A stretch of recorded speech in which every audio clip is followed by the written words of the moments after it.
Now, one of the challenges coming up with ideas is actually picking an idea. You might have a lot of things that you want to pursue, a lot of different ideas, different interests. You might like sports as well as art. You might like starting a business as well as helping a nonprofit. So what we want to think about is, how do you choose? How do you pick which direction to go? This could be broadly which direction to head to in terms of whether you want to start a nonprofit or go for a for-profit business, or it could be more specific within those ideas that you had, those MVPs, which one is going to be a better fit. So I want to give you two different frameworks to think about this that'll help you hopefully make decisions, or at least think about these ideas in a different way. The first one is called the decision-making matrix. So this was developed by Guillebeau in his book, The $100 Startup. And I love it because it's really simple. You can do it quite quickly. And this might help you make decisions generally in your life, which restaurant to go to, what to do over the weekend, right? This will kind of be an easy way to think through options. So the first thing you're going to do is just write down your different ideas. So if one of your idea is going to be launching a podcast, we might write that here. And if you have another idea of, let's say, baking a cake, if you're going to start a bakery, we'll go ahead and put that there. So on the nice launch map, you can see this sheet. You can follow along and put that in there. You can describe what each idea is.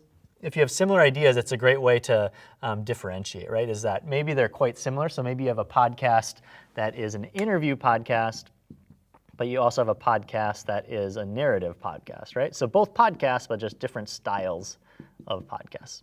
So that could be very, like I said, broadly different or specifically different.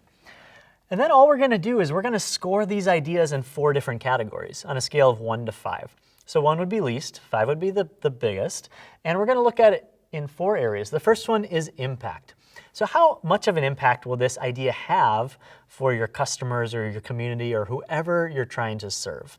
If it's, maybe a podcast, maybe that's not going to have a big impact. Maybe you think that opening a bakery is going to have a slightly larger impact, right? So we'll give that one a 3. So think about just what's the potential impact? How big of a mark is this going to leave in the world? So the second area we're going to look at is effort. When we think about effort, we're going to score this as a 1, being that it's going to be very difficult for you and it's going to take a lot of effort, right? So that's not very good. Or a 5, that it's going to be pretty easy. It's something very comfortable for you, right? So it won't be so difficult. Maybe you have the knowledge already or you have the ability. So, if we're thinking about launching a podcast, but you're not very comfortable in front of a microphone, that's going to be difficult, right? So I'm going to give that a 2 because maybe I'm not very comfortable in front of a microphone. If I am thinking about instead opening a bakery and I love to bake and I've been baking my whole life, that probably would be a little bit easier, right? Maybe I need to add the business knowledge, but I already know the baking knowledge, so we'll give that one a 4, as in it won't be difficult for us. It's going to not take too much effort. So again, high number being good. The next category we're going to look at is profitability.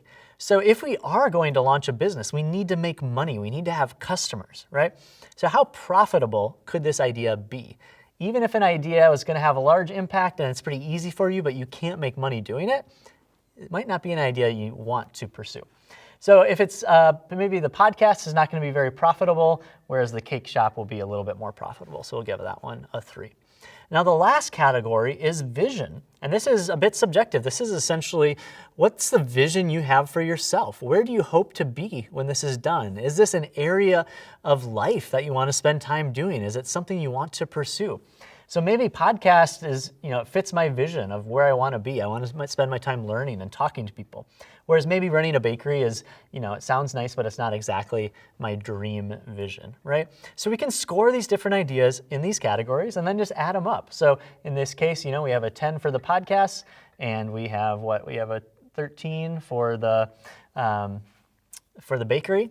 And so just looking at it quickly that way, we might say, okay, well, it looks a little bit more like the bakery's a better idea, right? And of course, you don't have to follow this exactly. This is just a framework, but I think it's a powerful framework to think about your ideas in those 4 important categories.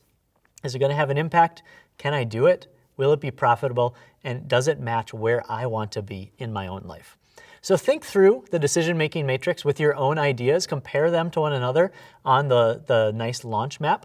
And I'm going to give you one more framework in the next lesson to think through which idea to choose.